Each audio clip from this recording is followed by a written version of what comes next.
Qué seriedad. Sí. Se hizo el silencio.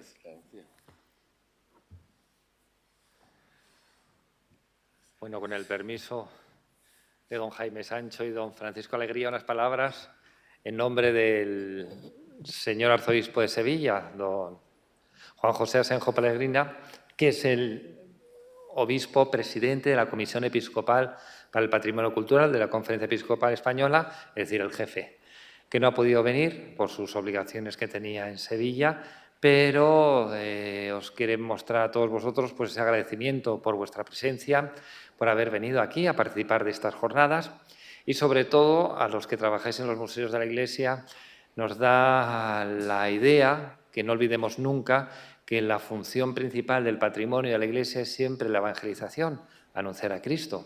Es decir, si nosotros tenemos obras de arte y recibimos gente y tenemos empleados dentro de nuestros museos, no son para hacer negocio, sino es para que todo ello nos sirva para anunciar la salvación de la cual tan desea hasta la gente. Una evangelización que se anuncia sobre todo a través de la belleza de las obras de arte, pero también con el trato personal con cada uno de los visitantes o de los empleados de nuestros museos. Así pues, estas palabras de salud de bienvenida de don Juan José y sobre todo también quería mostrar el agradecimiento, además de vuestra presencia, a la Archidiócesis de Valencia, al cardenal don Antonio Cañizares y de forma especial pues al Cabildo de la Catedral, que nos va a acoger estos días a la Basílica de la Virgen de los Desamparados y esta Facultad de Teología de San Vicente Ferrer. Muchas gracias. Y bueno, ya sabéis que la Conferencia Episcopal tiene 4 asociaciones, 3 están muy activas, la otra está un poco apagada. Una es la de bibliotecarios de la Iglesia, que hemos tenido las jornadas, tendremos la semana que viene en Córdoba, archiveros de la Iglesia, que han sido hace 2 semanas en la Conferencia Episcopal, y la Asociación de Museólogos de la Iglesia. Es muy importante estar asociado. ¿Por qué? Porque nos ayudamos los unos a los otros. Muchas veces nosotros vivimos en nuestra localidad, en nuestro pueblo, en nuestra ciudad, y vivimos agobiados de nuestros problemas con la administración pública, con los visitantes, con el canónigo de turno, que es nuestro jefe, por poner un ejemplo. Y viene bien porque a lo mejor no es una persona especialista, es al típico sacerdote que han puesto en un museo pues, como representación y no terminamos de espabilarnos ni de animarnos en el trabajo. Estas jornadas, estas reuniones entre nosotros nos sirven para estimularnos, para ver que no hay nada nuevo bajo el sol, que muchos tenemos una problemática común y sobre todo para poder consultar todo tipo de dudas a través de la web de la Asociación de Museólogos y de las otras asociaciones. Pues eso, que merece la pena venir a estas jornadas. Son siempre unos temas apasionantes y bueno, ahora nos explicará Francisco Alegría, el presidente de la Asociación de Museólogos de la Iglesia, por qué estas jornadas y la razón de ser. Pues doy la palabra a don Francisco Alegría Ruiz, director del Museo de la Catedral de Murcia. Estimadas señoras y señores, el Papa Benedicto XVI comenzaba su homilía de la Misa Crismal de 2007 con una cita de León Tolstoy, en la que el escritor narraba cómo un rey severo pidió a sus sacerdotes y sabios que le mostraran a Dios para poder verlo. Los sabios no fueron capaces de cumplir ese deseo. Entonces un pastor que volvía del campo se ofreció para realizar la tarea de los sacerdotes y los sabios. El pastor dijo al rey que sus ojos no bastaban para ver a Dios. Entonces el rey quiso saber al menos qué es lo que hacía Dios. Para responder a esta pregunta, dijo el pastor al rey: debemos intercambiarnos nuestros vestidos. Con cierto recelo, pero impulsado por la curiosidad para conocer la información esperada, el rey accedió y entregó sus vestiduras reales al pastor, y él se vistió con la ropa sencilla de ese pobre hombre. En ese momento recibió como respuesta: esto es lo que hace Dios. Continuaba el Papa Benedicto XVI, que en efecto el Hijo de Dios renunció a su esplendor divino, se despojó de su rango y tomó la condición de esclavo. Y en este sacrum commercium, el hombre, por el santo bautismo, se reviste de Cristo. El Papa continuaba su homilía dando un sentido profundamente espiritual a cada una de las vestiduras litúrgicas con las que el sacerdote se reviste durante la Santa Misa. Sin lugar a dudas, en los instantes previos a la crucifixión de nuestro Señor es cuando podemos contemplar ese despojo físico de las vestiduras de Cristo, de la preciosa túnica inconsútil. El Hijo de Dios se ha desnudado para cubrir nuestra desnudez. La Iglesia, al conmemorar en el Santo Sacrificio el misterio de la pasión, muerte y resurrección del Señor, se ha vestido de las vestiduras del Señor, recordándose a sí misma que el sacerdote se dispone a celebrar no por sí, sino en persona de otro, in persona Christi. El extraordinario legado del textil litúrgico pone de manifiesto el celo con el que la Iglesia ha embellecido la celebración sagrada. Un hermoso legado que desde tiempo inmemorial ha sido considerado parte del tesoro de nuestras catedrales y templos y con renovado entusiasmo se custodia ahora en nuestras sacristías y en buena parte también en nuestros museos. La importancia concedida por la Iglesia a sus ornamentos dista mucho de pensar en ellos como un arte menor. Es necesario estudiar nuestros ornamentos con el mismo entusiasmo con el que se han estudiado la arquitectura, la pintura o la escultura. Es necesario incrementar nuestro esfuerzo por su conservación, pues su fragilidad requiere, como con la vestidura espiritual del alma, una continua atención, limpieza y restauración. Y habremos de aprender a mejorar su exposición para no dañar, sino para mejor lucir los trajes de la Iglesia que como esposa bellísima de Cristo se viste de perlas y brocado. Bienvenidos a todos, participantes de estas jornadas, algunos de vosotros miembros de la Asociación de Museólogos, que hacéis posible con vuestra asistencia las mismas. Gracias a quienes ponéis a nuestra disposición vuestro saber y vuestra ciencia. Doña Pilar Benito, de quien aprenderemos cómo los reyes han vestido a los ministros del Rey de Reyes. Doña María Barrigón, que nos llevará a conocer el obrador de bordadores de ese nuevo templo de Salomón que quiso ser el Escorial. Doña Arabella Muñoz, conocedora de las ricas sedas valencianas que desde esta hermosa ciudad han llenado de color y de la luz del Mediterráneo tantos templos de la cristiandad. Y doña María Gertrudis Jaén, conocedora de las buenas artes para devolver al textil todo su esplendor. Gracias a don Pablo del Cló, director del Secretariado de Patrimonio Cultural de la Conferencia Episcopal y cercano colaborador de nuestros obispos que con tanto cariño cuida de la Asociación de Museólogos y de estas jornadas que ha organizado con la buena ayuda de Paqui. Gracias a don Jaime Sancho, rector de la Basílica de los Desamparados y delegado diocesano para los bienes culturales del Arzobispado de Valencia, y a su estrecha colaboradora doña María Ángeles Girirún, directora del Museo Mariano, verdaderos alma mater de estas jornadas y custodios de la veneradísima imagen de la Mare de Déu de los Desamparados y de su rico ajuar. Y gracias a su eminencia reverendísima el cardenal don Antonio Cañizares, que nos ha abierto las puertas de su diócesis con tanta generosidad. En Valencia, rica ciudad sedera, se tejerá durante estos días, como en un hermoso espolín, el dibujo de nuestras jornadas de museólogos. La trama de sedas, de enjundiosas conferencias y la urdimbre de oro de interesantes visitas culturales. Mi más sincera bienvenida a todos y cada uno de vosotros y mi deseo de que en estos días se acreciente nuestra amistad.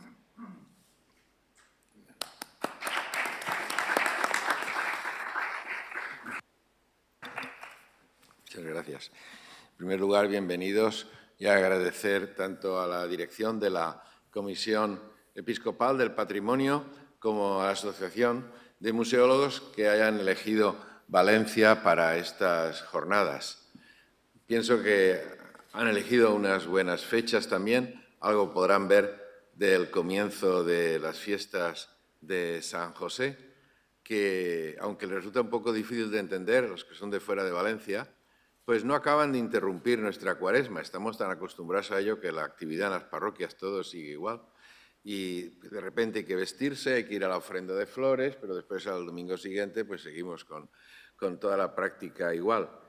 Y realmente Valencia tuvo mucho que, ha ofrecido mucho y tuvo mucho que ofrecer en el sentido textil. Si bien tuvimos la gran desgracia de la guerra civil, la persecución religiosa, el odio religioso, antirreligioso, como en otros lugares, que devastó realmente pensar que la Catedral de Valencia no quedó ni un centímetro cuadrado de textil allí dentro.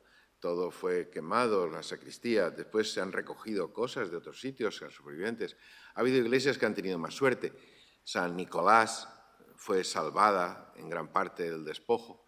En la Virgen, iremos allí, podremos ver obras importantes, los mantos de la Virgen, y en el Colegio de Corpus Christi, fundado por San Juan de Ribera, llamado por nosotros siempre el Patriarca, pues allí se salvó, ciertamente por intervención del rector de la universidad, que estaba enfrente, paré con paré, tomó posesión del templo y de todo el colegio y, en su mayor parte, ciertamente, se preservó un tesoro artístico de cuadros, de libros, de imágenes y también de vestimentas, algunas de las cuales podremos ver fueron utilizadas por el mismo San Juan de Ribera en su tiempo de arzobispo, su largo pontificado en Valencia. Es decir, tenemos cosas que mostrar, si bien hubo mucho más. Todos sabéis que en Valencia y en Murcia empezó el cultivo de la seda cuando trajeron los primeros escondidos los huevecillos de las mariposas escondidas en cañas, dicen, y en bastones, y aquí encontraron un terreno muy bueno. Valencia y Murcia estaba llena de moreras, había campos enormes de cultivo de las moreras para los gusanos y ciertamente de aquí han salido toneladas de seda a todo el mundo, realmente. Ahora sabemos que es China y estos los que tienen el patrimonio de la producción de tejidos, aunque hay otros tejidos también.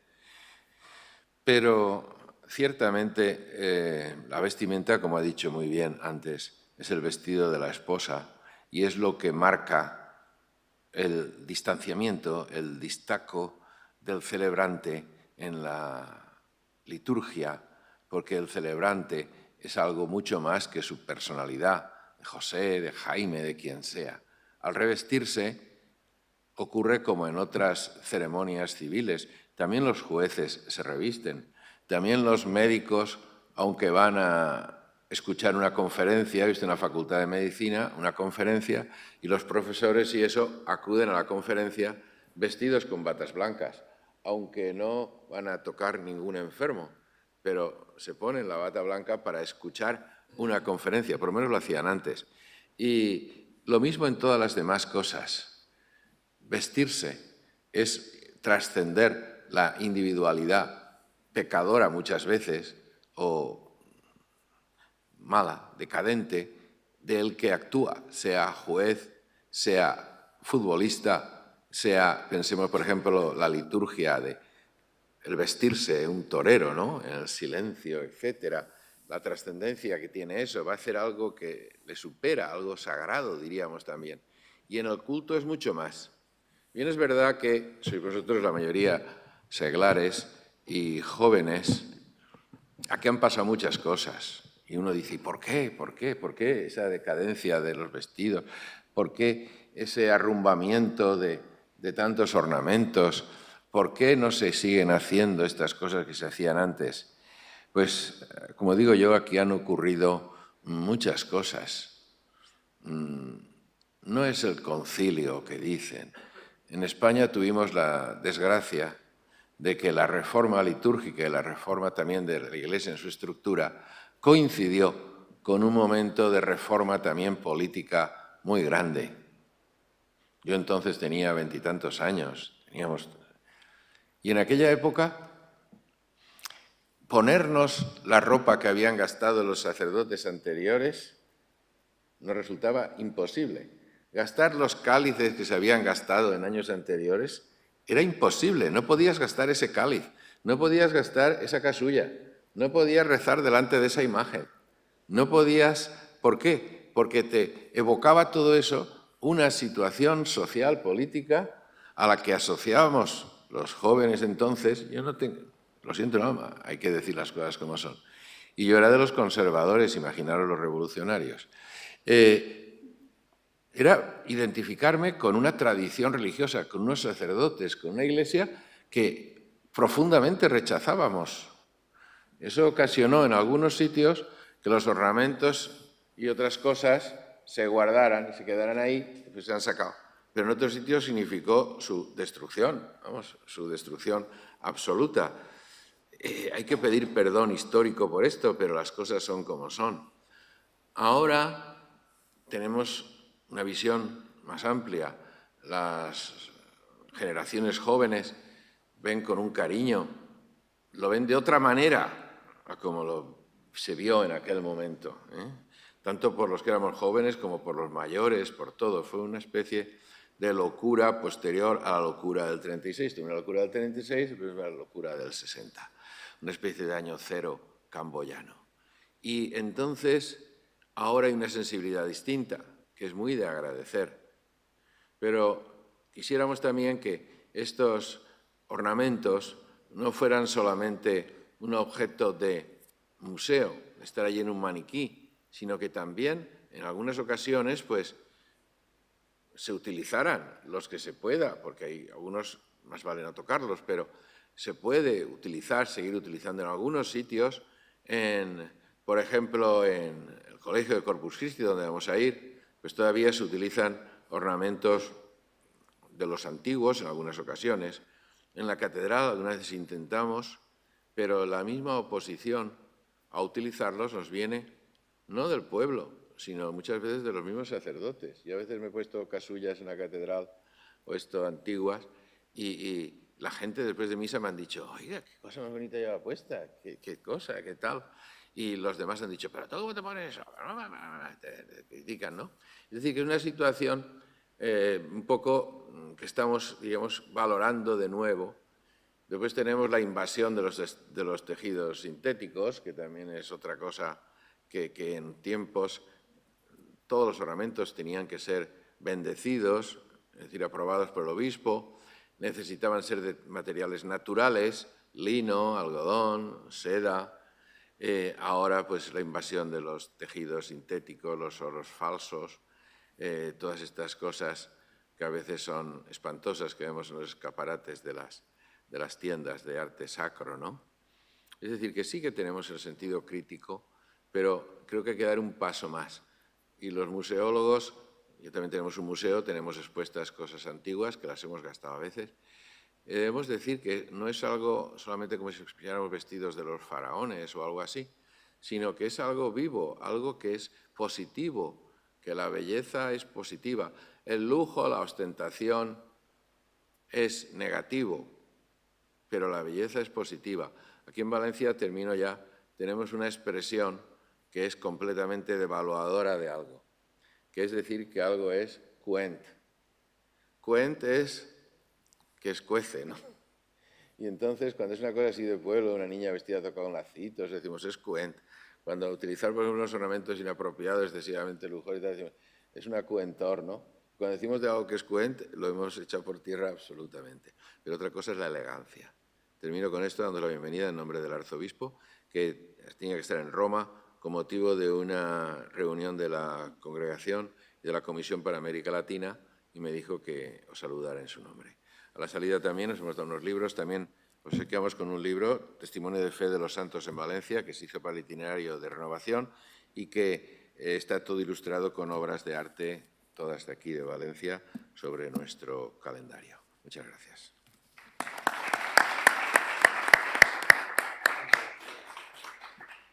Pues, dada la presentación ya, comenzamos con la primera ponente, que la presentará don Ramón Izquierdo, director técnico conservador del Museo de la Catedral de Santiago de Compostela y secretario de la Asociación de Museólogos de la Iglesia en España.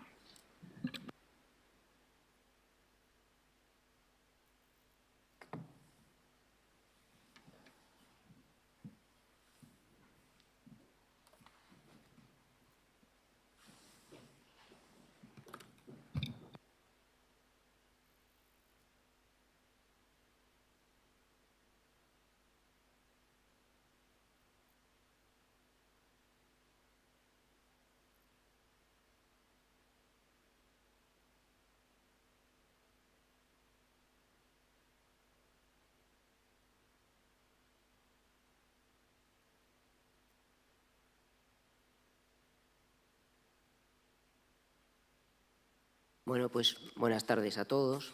Me toca a mí presentar a María Pilar Benito, que bueno, pues siempre intentamos en estas jornadas traer los mejores especialistas de cada materia. Y cuando cuando empezamos a preparar el programa para estas jornadas, pues varios dijimos el nombre de Pilar Benito, porque bueno, yo por ejemplo sé que ella trabajó en el Museo de la Catedral, rescató de allí muchas piezas que estaban por allí medio perdidas. Gracias a ello, más o menos, identificamos lo principal de lo que tenemos en el fondo textil, de ornamentos textiles del Museo de la Catedral, pendiente ahora de irlo poniendo en valor y mejorando su conservación. Hicimos una sala después de eso, dedicada a los textiles, con algunas de las piezas que identificó. Entonces, bueno, pues para mí es una satisfacción que hoy venga aquí. Ha trabajado en otras catedrales y que nos cuente pues, su experiencia, tanto en las catedrales como en su trabajo cotidiano como conservadora de patrimonio nacional. En la carpeta tenéis un resumen de su amplio currículum, entonces, bueno, pues tampoco me voy a extender lo podéis leer. Pero bueno, es doctora en Historia del Arte por la Universidad de Valencia, licenciada en Geografía e Historia por la Complutense de Madrid. Lleva desde 1988 como conservadora de Patrimonio Nacional, en la actualidad como responsable del Departamento de Conservación dentro de la Dirección de Colecciones Reales del Patrimonio Nacional. Da clases en másteres, cursos de especialización, ha dirigido diversos cursos, ha trabajado y se ha especializado fuera y, como digo, ha trabajado bastante en catedrales y en monumentos de la Iglesia, con lo cual creo que conoce bien la realidad de nuestras necesidades, el tipo de piezas que tenemos, y nos podrá orientar desde su experiencia y desde su trabajo pues, a afrontar la conservación, estudio y difusión de estas colecciones. Dejo ya la palabra a María Pilar Benito García. Bueno, lo primero agradecerte la presentación y agradecer la invitación para poder venir aquí a contar un poco mi experiencia y a hablarles de algo que verdaderamente me apasiona, como son los textiles. Me han dado muchísimas satisfacciones en mi vida y espero transmitirles pues, ese entusiasmo y esa pasión que yo siento por los tejidos ricos, los tejidos de seda. Hace unos días se cumplieron 32 años de que yo llegué a Patrimonio Nacional y llegué para colaborar en unas exposiciones que conmemoraban el centenario de la construcción del monasterio, la terminación del monasterio por Felipe II. Allí, a los pocos días, conocí a una persona, al prior de la comunidad agustina que está en el monasterio, el padre Gonzalo Díaz, y muy poquitos días después el padre Gonzalo me llevó a la sacristía y ha sido una de las impresiones más grandes que me he llevado en mi vida. Y desde aquel momento, pues poco a poco fui conociendo y estudiando y no solo los textiles litúrgicos, sino también los textiles de decoración, de los cuales Patrimonio Nacional es riquísimo, y ha sido pues, el leitmotiv de mi vida profesional. Años después, cuando el padre Gonzalo fue nombrado superior de los agustinos en Roma, también me facilitó, que otra experiencia increíble, el acceso a la sacristía vaticana. Entonces quiero un poco dedicarle, pues lo que voy a contarles hoy, dedicárselo a él porque sé que le gustaría que yo estuviera hoy aquí. La colección de ornamentos litúrgicos de Patrimonio Nacional, que es la colección real, abarca un total de más de 11.000 piezas, desde finales del siglo XV, principios del XVI, hasta el siglo XX, de todo tipo y condición. Están repartidas por distintos lugares, por las fundaciones reales, las fundaciones religiosas creadas a instancias de los reyes y que tienen como objetivo principal la oración por la familia real y concretamente por el rey. Aquí vemos esa sacristía del Escorial, magnífica, la parte principal, porque luego veremos que tiene varias estancias, varios lugares, se reparte, pero también en palacios como el Palacio Real de Madrid, con la sacristía de su capilla, luego veremos la capilla, El monasterio, voy a fijarme solo en algunos, no en todos los sitios de Patrimonio Nacional, porque si no, no terminaríamos nunca. El monasterio es como el de las Descalzas Reales de Madrid, con su magnífica escalera pintada al fresco, o el Monasterio de la Encarnación, famoso por su maravilloso relicario donde se conserva la reliquia de la sangre de San Pantaleón. También en otros palacios. Esto es el Palacio de Aranjuez, con su capilla en la parte de abajo, donde en Navidad, por ejemplo, se organizan normalmente conciertos. También en el de Palacio se organizan conciertos. O también los pequeños oratorios privados de los reyes que tenían cerca de sus habitaciones para su culto particular. Aquí vemos el Palacio de Río Frío, con su preciosa capilla, una capilla pequeña pero muy, muy bonita. O ya saben que el Monasterio del Escorial no es solo un monasterio, alberga en su interior un colegio, un seminario y un palacio. Y este es el oratorio de Carlos IV en las habitaciones de este Palacio de los Borbones del Escorial. Bueno, vayamos con... tenemos la suerte de que, dependiendo de los sitios, los ornamentos podemos hacer una exposición más o menos cronológica, o sea que vamos a poder ir viendo un poquito cómo evolucionan los distintos estilos de los tejidos que forman sobre todo los ornamentos ricos, los ornamentos de color. Esto es una planta del Monasterio del Escorial. A ver, por aquí, esta es la entrada, esto de aquí es la parte baja de la biblioteca, el acceso al patio de los Reyes, la gran basílica, las habitaciones de Felipe II y de su hija Isabel Clara Eugenia, alrededor de aquí el altar mayor con las esculturas maravillosas de los Leoni, y accediendo por aquí es la antesacristía y la sacristía. Esta es la sacristía. En todos estos, con su magnífico altar de la Sagrada Forma, del Milagro de la Sagrada Forma, pintado por Claudio Cuello, que además en 2 días al año, quiero recordar que es el día de San Lorenzo y el día del Corpus Christi, se baja el cuadro y aparece detrás el ostensorio con la Sagrada Forma. Bueno, pues volviendo al espacio principal, en todas estas cajoneras, que están todas numeradas desde origen, los muebles son diseño original del monasterio de Felipe II, de cuando se crea por Juan de Herrera. Todos los cajones llevan en la boca llave el número de cajón. Esto es importante, luego lo veremos. Y se conservan ornamentos de este tipo. Mañana mi compañera María Barrigón les hablará de ese famoso obrador que monta Felipe II cuando crea el monasterio. Además se lo encomienda precisamente a los monjes jerónimos, porque los monjes jerónimos tienen experiencia de haber bordado en Guadalupe y de haber bordado en Montserrat ornamentos riquísimos, y por eso recurre a ellos, porque él quiere dotar a la iglesia, al monasterio, al panteón de los reyes de la Casa de Austria, de los mejores ornamentos para rendir culto y poder celebrar sobre todo las misas y funerales por los miembros de la familia real. Esto lo hemos venido a llamar como el terno de los querubines. María lo ha estudiado bastante en profundidad, pero no forma parte de ese obrador. Esto es un poco anterior. Estos son los primeros ornamentos con que dota Felipe II al monasterio para, antes de que estén terminados y que los monjes jerónimos se pongan a bordar y terminen los grandísimos conjuntos de ornamentos, poder tener prendas para poder celebrar misa desde el primer momento. ¿Cómo se guarda esto? Pues esto se guarda un poco así.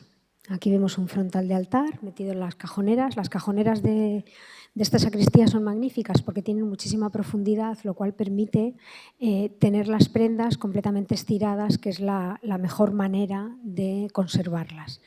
Luego veremos que hay otros monasterios y otras sacristías donde los cajones son más pequeños y es necesario doblar las prendas.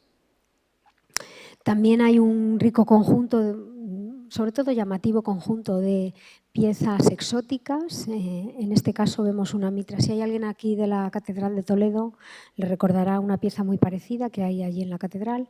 Esto es una mitra de plumas, es un trabajo americano, concretamente mexicano, de la zona de Michoacán, que está realizada con plumas de pájaros exóticos, de plumas diminutas de colibrí principalmente.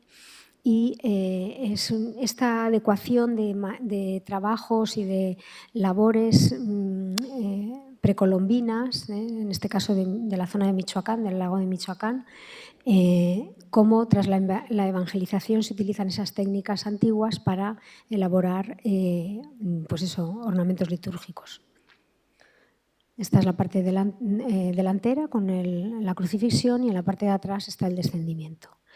Otra cosa también exótica, esto es una capa utilizada como capa de viático en el Escorial, pero en realidad es una capa civil de corte portugués, es de cuando España, de tiempos de Felipe II, cuando España y Portugal eran el mismo reino, y de las colonias indias de Portugal.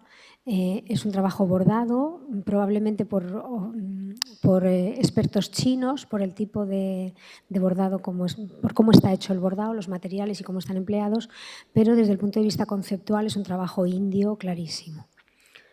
En ese mismo sentido se conserva esta pieza utilizada como palio, aunque lo que es en realidad es el techo de esta cama, que es la cama que hoy está expuesta en el dormitorio, en el que fue dormitorio de Isabel Clara Eugenia, una de las dos hijas de Felipe II. Decía que desde el punto de vista conceptual, de concepto, es un trabajo indio. Lo que hay arriba, esta pieza, es una laca proveniente de Goa, de la zona de Goa de la India, y es el árbol de la vida hinduista con abajo los animales terrestres y el árbol de la vida que va subiendo y rodeado de pájaros. Bueno, aquí en la cama se ve muy bien, ¿no? De flores, ramas, pájaros, mariposas, y es pues como a través de la vida se va ascendiendo, ¿no? Quedan algunos ornamentos del 17, luego veremos uno, pero también hay un nutrido grupo de ornamentos del 18. Estos son ornamentos muy curiosos, hechos expresamente en las fábricas de Toledo para el monasterio, con la parrilla. Son ornamentos tejidos a la forma. En los talleres toledanos, activos en la tejeduría de seda desde tiempos de los Reyes Católicos, empezaron ya en aquella época a hacer lo que se llama ornamentos tejidos a la forma, es decir, que salen directamente del telar para ser forrados y no necesitan ningún otro tipo de labor de confección. Aquí vemos un retrato de uno de los cardenales, este era arzobispo de la Catedral de Toledo, con una capa precisamente igual, si se fijan, solo que esta tiene el diseño general en oro y verde y la parte de la caída en rojo. Esta es todo labor en verde, pero es el mismo modelo de capa pluvial.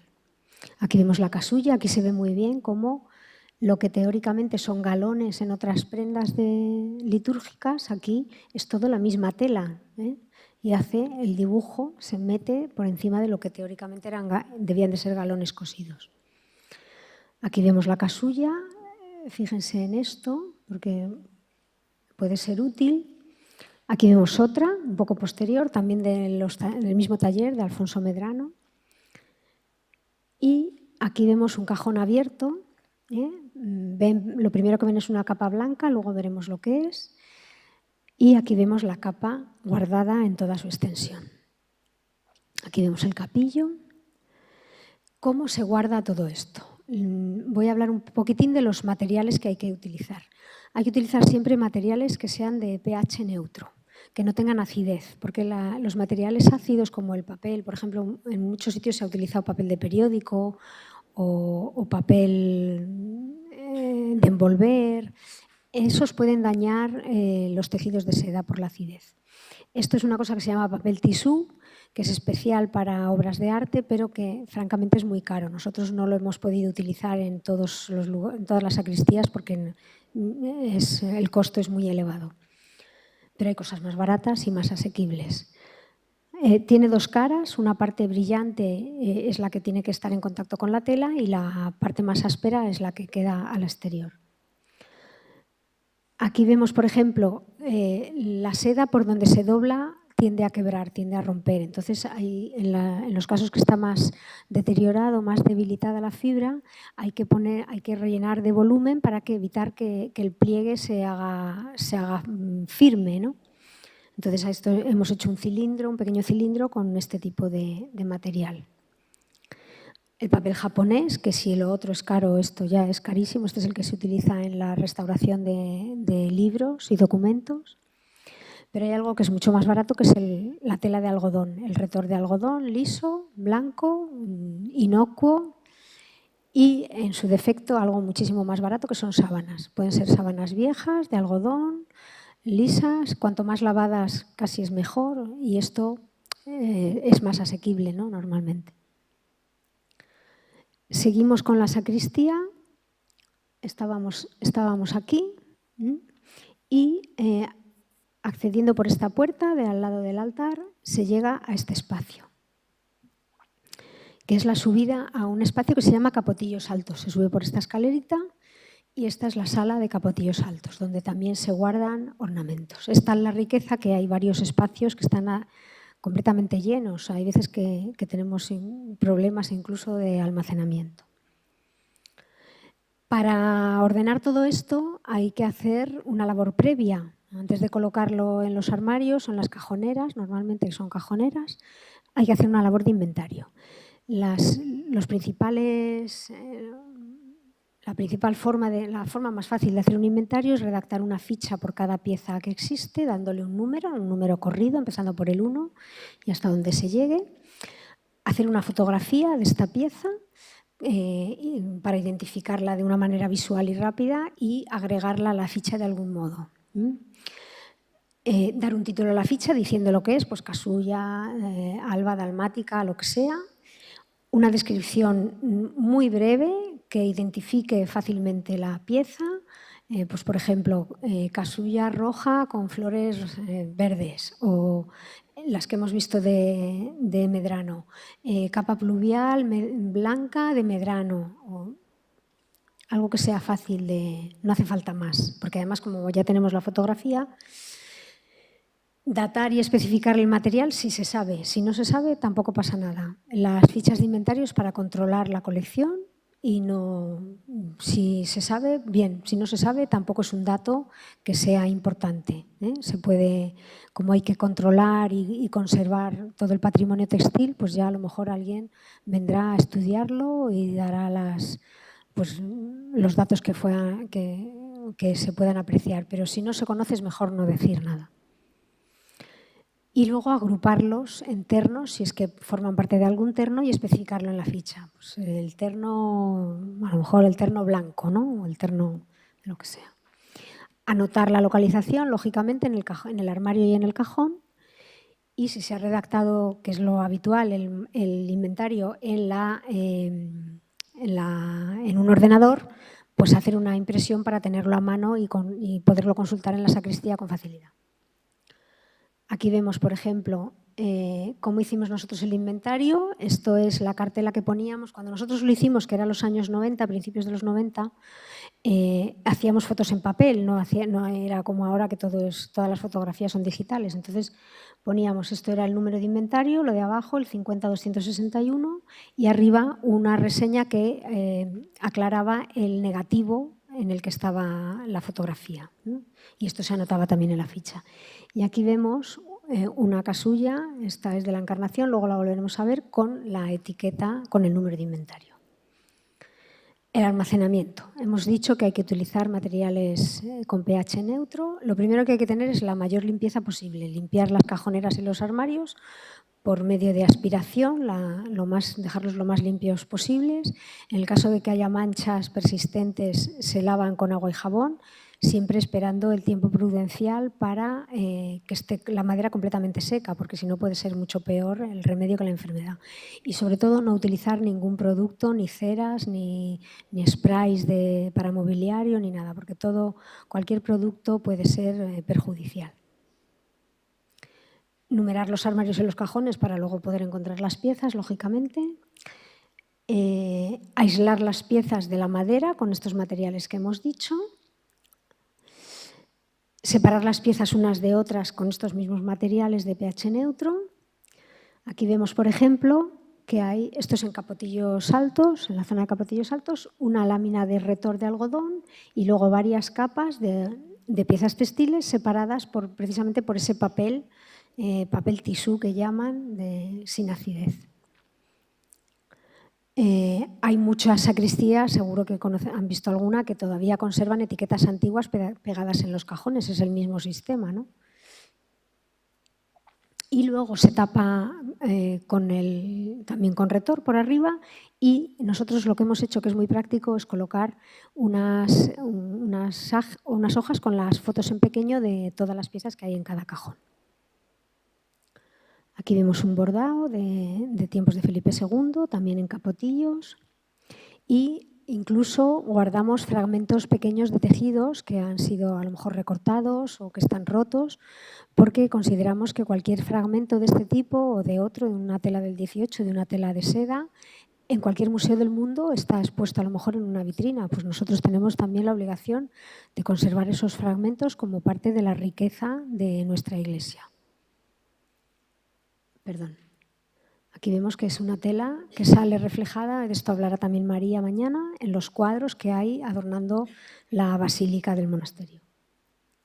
Esta es una de las piezas del 17, de finales del 17, toda labrada en plata y oro, también se encuentra en capotillos altos. Esto también está en capotillos, es de esas, luego veremos algún ejemplo más, de esos, yo les llamo refritos, así hablando en un hablar de casa, que es cuando mezclan, reaprovechan tejidos o bordados para componer una pieza nueva. En este caso, la parte central de la casulla es un bordado del siglo XVI, mientras que los laterales es una tela de los años 50 más o menos, o 60 del siglo XVIII. Bajamos otra vez por la escalera y volvemos a acceder a este espacio. Este espacio es el camarín que hay detrás del altar de la Sagrada Forma, y en esta parte pequeña lo que hay es esto, que es capotillos bajos. Aquí es donde los agustinos tienen los ornamentos que están habitualmente en uso. Normalmente en el Escorial los únicos ornamentos antiguos que se utilizan son los frontales de altar, los paños de púlpito, pero normalmente las prendas de indumentaria de vestir normalmente son ornamentos modernos, salvo todos los ternos negros que utilizan cuando hay funerales por los reyes de España o por alguien de la familia real, o en los casos de los entierros, que de todo esto también hablará mañana María. Esta es la cajonera de uno de los laterales, en los libros que utilizan. Saliendo de aquí, por el mismo sitio, retrocedemos por aquí, por aquí, por aquí, por aquí, y llegamos a este espacio, que es la antesacristía, donde está la maravillosa Anunciación de Alessandro Alori, y la fuente que hay en casi todas las sacristías. Hay una fuente para que el oficiante se pueda lavar las manos. Y saliendo por esa puerta que está abierta al fondo, se accede a esto que se llaman los infiernos, que es la otra zona donde hay cajoneras, donde se almacenan principalmente caídas laterales y partes superiores de frontales de altar, que se pueden intercambiar unos con otros. ¿Por qué se llama así con este nombre? Parece un poco... Y esto es porque está al final, en esta puerta, da acceso a este espacio, que es donde se colocó por primera vez el cuerpo de Carlos V cuando su hijo lo trajo al monasterio del Escorial para darle sepultura definitiva. Si avanzamos en el tiempo, la fundación del convento de la Encarnación en tiempos de Felipe III supuso un nuevo encargo de ornamentos litúrgicos, sobre todo de ese momento. También, como ocurre en el Escorial, hay varios espacios dedicados a sacristía. La sacristía principal es esta, con sus cajoneras. Esto es una vista de un lado y esto es el otro lado, con la mesa de planchar que todavía utilizan las religiosas para planchar los ornamentos de uso. La puerta esta del fondo da acceso a otro espacio, que es este, que es donde se guardan los ornamentos actuales, los que utilizan los sacerdotes. Las salvas blancas y los ornamentos de color que usan en la actualidad. Y el tercer espacio es este, que está al lado de la iglesia, pero que está vacío, pero sí que es donde las religiosas colocan los ornamentos que va a utilizar el celebrante en ese día. Está vacío porque esta es una foto tomada desde la puerta de acceso y esta es la puerta de la salida hacia la iglesia, porque por aquí transita la visita turística. Entonces se consideró, la conservadora del monasterio decidió con buena razón que era mejor dejarlas vacías y que únicamente se utilizara para dejar los ornamentos cuando el sacerdote tiene que revestirse y luego se retiraban. En la sacristía principal, antes hemos visto esta foto en pequeño, esto es una casulla también con 2 tipos de tela. La más importante es esta, que es un tejido del siglo XVII, y esto ya es de principios del XVIII, todo labrado en plata y en oro. Aquí vemos un detalle, un tejido riquísimo. Y aquí vemos otra mezcla con un maravilloso y delicadísimo brocatel del siglo XVII, que se ve completado por un tejido de los años 40 del siglo XVIII, muy de gusto francés, dando un resultado, la verdad es que bellísimo. Aquí vemos el pico de una dalmática, volvemos a ver el papel tisú. Digo que hay muchos sitios en los que solamente hemos podido poner retor porque no teníamos suficiente dinero para todo el papel tisú. Hemos reservado este papel para las piezas más importantes. Y el borlón del collarín de la dalmática. Aquí otra pieza, también reutilizada. Estas son fotos de inventario con una banda bordada de principios del XVII, vamos, de tiempos de Felipe III, y amparada por otro tejido, muy probablemente en el gusto de los años 80 del XVIII. Antes, cuando hemos llegado, estaba puesto unas imágenes de tejidos valencianos. Pues es un poco este mismo mundo, ¿no? Este mismo gusto. Y la bolsa de corporales, que está toda bordada en oro, a juego con la banda central de la casulla. Y este es el terno por antonomasia. Este se utilizó en los funerales de Felipe III. Es un terno bellísimo, bordado y tejido y bordado. Vamos a ver algún detalle. Esta es la caída central de una de las casullas, con las calaveras y con el escudo de España, el escudo del rey. Esto es un detalle donde se puede ver también la riqueza del tejido. Y esto una ampliación donde se ve la utilización de distintos hilos de oro, los que conocemos con el nombre de hilos entorchados, la famosa de los entorchados de Brigadier de la canción, ¿no? Son hilos de seda envueltos en lámina de oro, algunos de ellos envueltos doblemente, como es este caso, con lo cual yo tuve un profesor francés que decía que los ricos tejidos es un juego de luz. Y tiene razón, porque el tejedor, para dar mayor esplendor y mayor belleza a la creación artística, por qué no decirlo, que está realizando en el telar, lo que hace es jugar con los materiales para que la luz se refleje de manera diferente en cada zona y poder dar esos distintos brillos que serán los que otorguen riqueza al tejido. Entonces decíamos, aquí se puede ver cómo estos que son más planos dan un brillo y estos que tienen mayor relieve dan otro brillo, otra calidad. Y eso combinado con los brillos diferentes de la seda, en este caso es un damasco, pues da ese juego luminoso y maravilloso. Y una pieza importantísima, que es un paño de túmulo. Hay que decir que en las colecciones reales hay muchísimos ornamentos negros dedicados precisamente a las celebraciones de funerales y de exposición de cadáveres de los monarcas. Este es de tiempos de Fernando VI y Bárbara de Braganza, con el escudo real, bellísimo, con una pasamanería original en amarillo y negro. Y que la última vez que se utilizó fue cuando se celebró la capilla ardiente en el Palacio Real de Madrid de don Juan de Borbón, el padre de don Juan Carlos.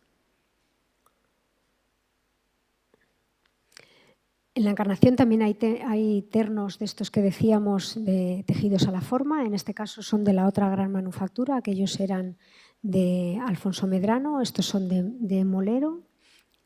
Y vamos a hablar un poquito de esos talleres toledanos. Ya hemos dicho que en tiempos de los Reyes Católicos ya se hacían ornamentos a la forma. Pueden ustedes ver, porque además ahora cambiaron toda la exposición de los ornamentos que hay en Toledo, de los ornamentos de la catedral, y están puestos aparte en un montaje nuevo y pueden ver allí, por ejemplo, pues los ornamentos del Cardenal Cisneros, los escudos llamados montatanto de los Reyes Católicos, todos en terciopelo anillado de oro o en brocatel anillado de oro, de una riqueza verdaderamente excepcional. Tras la crisis, la gran crisis que sufrió la sedería en España a lo largo de todo el siglo XVII, a través de las ordenanzas promulgadas primero al final del XVII por Carlos II en 1684 y luego ya por Felipe V en los años 30 y ya finalmente por Carlos III en los años 50, la sedería experimenta un auge, una renovación enorme y los dos grandes centros productores son Toledo y esta ciudad de Valencia. En Toledo siempre se especializaron en hacer ornamentos litúrgicos. Hacían también sederías civiles, pero sobre todo el grueso de la producción era para ornamentos litúrgicos. Y se especializan en ese tipo de tejeduría de tejidos a la forma que no hacen en ningún otro sitio de Europa. Han hecho hay algún caso italiano, pero muy poco. Los principales se hacen en Toledo en el XVIII y luego retoman el testigo algunas fábricas valencianas ya en el siglo XIX y en el siglo XX. Por ejemplo, la fábrica Garín, que Arabella nos vendrá a hablar mañana, hicieron ornamentos a la forma. Aquí vemos, no se ve muy bien, esto está sacado de un catálogo de una subasta. Esto es un telar donde está precisamente tejida una capa pluvial. Vemos la capa completa, todo esto, que solamente hay que recortar y forrar, el capillo, el estolón, las caídas de la estola, aquí vemos con más detalle. Incluso estaba firmada, igual que hemos visto que las otras están debajo de las capas pluviales, aparece la firma del tejedor, esta también. Aquí volvemos a ver la imagen de antes con cómo se van metiendo el adorno decorativo dentro de lo que en otra casulla, por ejemplo, sería una tira de pasamanería de oro o de plata y que requiere un trabajo de confección que este tipo de prendas pues no lo necesita, con el consiguiente ahorro de esfuerzo y de materiales y sobre todo de esfuerzo y de trabajo humano. Aquí vemos la otra pieza, la negra. Y esta de aquí es otra capa también del Escorial, ya del XVIII, de lo que nosotros conocemos como tejidos bizarros. Los tejidos bizarros es un gusto decorativo que se pone de moda a finales del siglo XVII, en torno a 1790, y abarca hasta los años 20 del XVIII. O sea, que es un periodo 20, como en España a lo mejor llegamos hasta los 30, pero es un periodo muy breve de tiempo.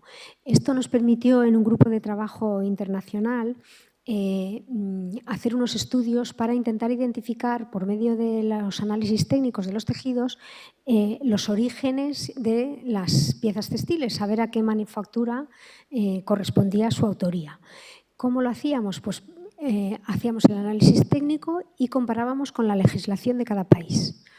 Los resultados que dieron fueron muy curiosos. Las piezas que analizamos, fuimos de ciudad en ciudad representativa, estuvimos en Lyon, estuvimos en Venecia, estuvimos en Palermo, estuvimos en Madrid y aunque había algunas mezclas, había piezas que parecían de un sitio y luego resultaron ser de otro, pero en líneas generales sí que es cierto que los textiles que analizamos aquí en España se correspondían con la legislación española, los que analizamos en Venecia se correspondían con la legislación veneciana, o sea que ese cambio de investigación la verdad es que es muy bonito y puede facilitar bastantes resultados.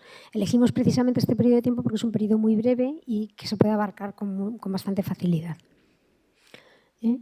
Si se fijan son los mismos colores, los mismos materiales, hilo entorchado de plata, seda negra y seda rosa. Aquí vemos unos detalles.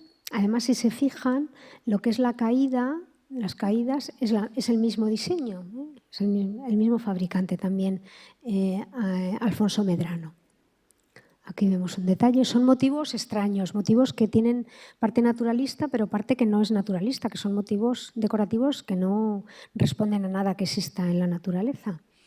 Aquí vemos otra casulla, también con unos motivos exóticos, bastante bizarros. Esto es del monasterio de Santa Isabel de Madrid. Esto es un tejido toledano. De esta tela hay bastante en la Catedral de Toledo, de la otra también, lógicamente. Aquí vemos otro, esto es un tejido probablemente francés, pero da idea muy clara de lo que es una tela bizarra, ¿no? Aquí vemos más, estos son del convento de las Descalzas Reales, luego lo veremos. Vayamos a una sacristía un poco menos religiosa, por decirlo de alguna manera. Esto es el Palacio Real de Madrid, con su capilla. A principios del siglo XVIII, cuando Felipe V llega a España, enseguida entra en la corte un bordador, Antonio Gómez de los Ríos, que empezó a bordar para el entonces príncipe de Asturias, que era Fernando VI, y bordó una serie de escenas del Quijote. Y así se ganó pues, el respeto y el cariño probablemente del rey. Eran 24 cuadros, Gómez de los Ríos era muy joven entonces, y cuando Fernando VI subió al trono a la muerte de su padre, Gómez de los Ríos pensó que, igual que Felipe II había dotado al monasterio del Escorial de una colección de riquísimos ornamentos litúrgicos, hay que decir que hoy por hoy la colección del Escorial es posiblemente la más importante del mundo.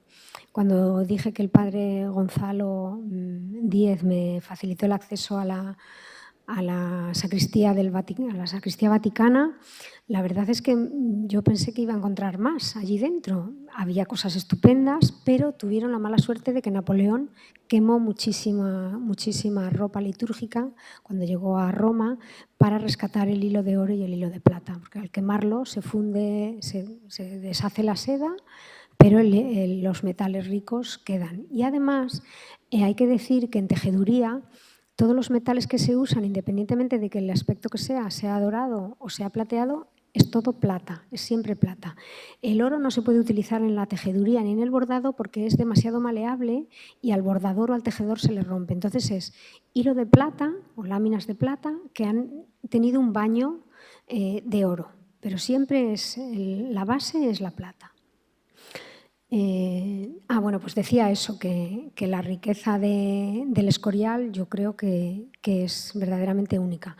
Yo solo la puedo comparar con la de la Catedral de Toledo. Cuando fuimos el cardenal Cañizares nos invitó a varios expertos para intentar hacer una fundación, para favorecer pues el cuidado de toda la colección artística. Yo estuve viendo las colecciones textiles y la verdad es que era impresionante, pero claro, hay que tener en cuenta que Toledo es la catedral primada y que además era el lugar donde se tejían los mejores ornamentos litúrgicos de toda España y se estuvieron tejiendo allí hasta finales del XVIII. Bueno, pues decíamos que Gómez de los Ríos decide por su cuenta y riesgo empezar a bordar un terno magnífico para dotar a Palacio de una colección de ornamentos que puedan tener la misma categoría que los que se hicieron en el Obrador del Escorial. Él pone su propio dinero para bordar las primeras piezas y se las enseña al rey. Claro, desde que el rey era prácticamente un niño, él tiene un acceso directo al monarca. Y el rey, con ese cariño que le tiene y al ver la maravillosa creación que ha hecho, le paga lo que el bordador había hecho y le encarga que haga un pontifical completo. Todas las piezas están bordadas con escenas al matiz o pintura a la aguja, luego veremos algún detalle, y con hilo entorchado de plata sobre dorada con las lises de la Casa de Borbón, los gules de la Casa de Portugal por Bárbara de Braganza, las torres de Castilla y los leones del Reino de León. Se fijó en cuadros y en obras de arte de la colección real. Esto es el boceto, que ahora está en el Museo del Prado, pero que era colección real, de uno de los tapices de la Eucaristía que se conservan de Rubens, que se conservan en el Monasterio de las Descalzas Reales. Y él, esto es el triunfo de la Eucaristía precisamente, y él utiliza ese boceto para bordar una de las dalmáticas. Aquí vemos el ángel con la sombrilla, que es este mismo, y la iglesia con el ostensorio. Las piezas más pequeñas son todas en seda azul, con estos emblemas que decimos de la Casa de Borbón, Castilla, León y los gules portugueses. Aquí vemos otra casulla también, inspirada en cuadros de Rubens. Aquí vemos un detalle de la riquísima pasamanería, preciosa y delicadísima. Hay que decir que para un bordador, el bordador al igual que en la pintura, los artistas se consagran al pintar al fresco porque es la técnica más difícil, los bordadores se consagran con el bordado en color, el bordado que se llama pintura a la aguja o bordado al matiz, que es esto. A pesar de que parece mucho y es mucho más vistoso todo el bordado en hilos metálicos, con placa, con láminas de plata, con hilos entorchados, con lentejuelas, eso para un bordador es mucho más sencillo que hacer la precisión del bordado a la aguja. Aquí vemos un detalle de unos ángeles. Otro detalle que también, esto es el triunfo de la cruz con los tapices de Rubens y esto me parece que era de una casulla o de una capa, no me acuerdo. También borda alguna alfombra, borda en concreto 2 alfombras, una ahora en este periodo del reinado de Fernando VI. Aquí vemos otro detalle, utiliza aljófares, que son perlas de río. Aquí esto es un asiento de una banqueta porque hace piezas para dotar a la iglesia de todo, o sea, de mobiliario también. Pero llega un momento que lo da por concluido y el rey le paga todo muy bien, todo muy bonito, la iglesia está dotada, pero a la muerte de Fernando VI, Carlos III, que ha aprendido a bordar porque Gómez de los Ríos ha sido su profesor de bordado, esto también es muy curioso, ¿no? Que a un niño, a un infante, porque Carlos III nunca fue príncipe de Asturias, que a un infante de España se le enseña a bordar, pues ya quiere decir un poco la importancia que se otorgaba a ese arte, ¿no? Bueno, también es cierto que Isabel de Farnesio bordaba, la madre bordaba. Hay las crónicas muy divertidas del embajador francés en la corte de Felipe V, dice que mientras despachaba el rey con la reina estaba todo el tiempo dándole a la aguja, ¿no? Bueno, pues entonces a la muerte de Fernando VI y la llegada de Carlos III al trono, Carlos III le dice a Gómez de los Ríos, mira, lo que has hecho está muy bien, pero hay que hacer más. Y le encarga este maravilloso dosel con las armas del rey.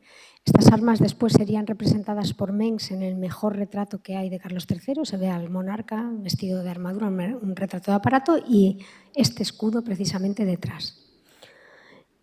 Ahora mismo está instalado permanentemente en la capilla de Palacio. Aquí vemos un detalle del toisón de oro que cuelga de la parte baja del escudo. Y aquí vemos, hace juego con dos sillones. Esto es el asiento de uno de los sillones con una garza. Aquí vemos, no sé si en la pantalla se verá, he traído este detalle más ampliado para que se vieran un poco las puntadas, ¿no? La dificultad que entraña. Aquí vemos a los reyes eméritos ahora. El dosel históricamente se ha utilizado no solo en palacio. Esto es un cuadro de pared que representa la jura como príncipe de Asturias de Fernando VII, del futuro Fernando VII. Y vemos que es en los Jerónimos, en la iglesia de los Jerónimos. Aquí está el príncipe jurando y en el dosel bordado por Gómez de los Ríos, que se instaló en los Jerónimos, están Carlos IV y María Luisa de Parma, con el resto de sus hijos, asistiendo a esta ceremonia. Aquí vemos perfectamente todas las caídas. Entonces era habitual que todos los doseles llevaran plumas. Las plumas, por desgracia, ya no las tenemos. El pontifical no solo el dosel se usaba, aquí vemos al sacerdote revestido con la capa pluvial del pontifical en el bautizo de uno de los hijos de Isabel II. Esto es la capilla, el interior de la capilla de Palacio con el cuadro del Arcángel San Miguel, perdón. Y esto es el primer domingo de Ramos en la capilla de Palacio al producirse la restauración de la monarquía en la persona de Alfonso XII, después de la Primera República Española. Además es muy divertido porque se puede reconocer a todos estos personajes, son reconocibles. Este, por ejemplo, es el marqués de Alcañices, que era la mano derecha del rey en la corte, había sido su profesor, su instructor, había sido el que había mantenido a Isabel II fuera de España cuando el exilio en París. y fue el que puso dinero para que al final se pudiera restituir la monarquía.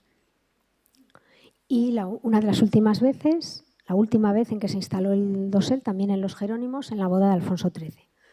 Fíjense, divertidísimo. Bueno, y el sacerdote, por supuesto, vestido con la capa pluvial del pontifical y el mismo reclinatorio. El reclinatorio se utilizó también, pero no he traído foto, en la boda de los actuales reyes, de don Felipe y doña Leticia, en la Catedral de la Almudena. Aquí estamos desmontando el dosel. Fue una operación que se hizo ya hace bastantes años. La hemos hecho, estando yo en Patrimonio, la hemos hecho 2 veces. La primera vez se desmontó todo lo textil para poder restaurarlo en Sevilla, porque estaba bastante deteriorado.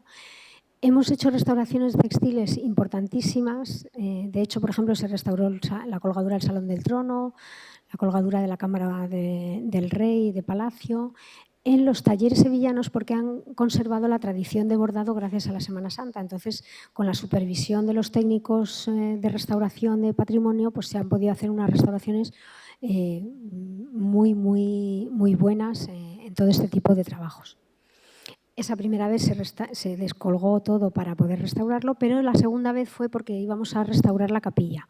El trabajo de restauración duró 3 años y, claro, había que quitar el dosel como fuera, porque había que montar todo un andamiaje que llegara hasta la bóveda para restaurar los frescos de Corrado y Acuinto, para limpiar todas las paredes que son de estuco y sacar a la luz el verdadero color de los estucos de los muros, todos los dorados de los adornos arquitectónicos. Aquí ya se montó un castillete, aquí ya se ve que falta una de las guardamalletas de caída exterior. Una vez ya desmontado todo lo textil por los tapiceros, se empezó a desmontar el armazón metálico, que fue lo más complicado. Aquí bajando el cielo metálico. Bueno, aquí se ve lo que decía antes de quitado la tela. Y aquí ya la trasera metálica que sujeta toda la caída final. Todas las piezas se numeraron porque luego esto es como el que desmonta una moto, luego no te encajan las piezas, entonces hay que ser precavido. Y todas las piezas se enrollaron, todas las piezas textiles. Vamos a hablar un poco de cómo hay que tratar los textiles cuando están de viaje, por llamarlo de alguna manera. Se enrollaron y se guardaron en los almacenes. Aquí, por ejemplo, vemos envolviendo precisamente la capa de viático del Escorial, porque esta la llevamos de viaje a México, a una exposición. Entonces, bueno, se embaló, se mete en una caja, la caja se pone lo que es, capa de viático, y las cajas se cierran y se sellan con estas piezas de plástico para evitar o darse cuenta si han sido manipuladas, si han sido abiertas o no. Estos son como unos sellos.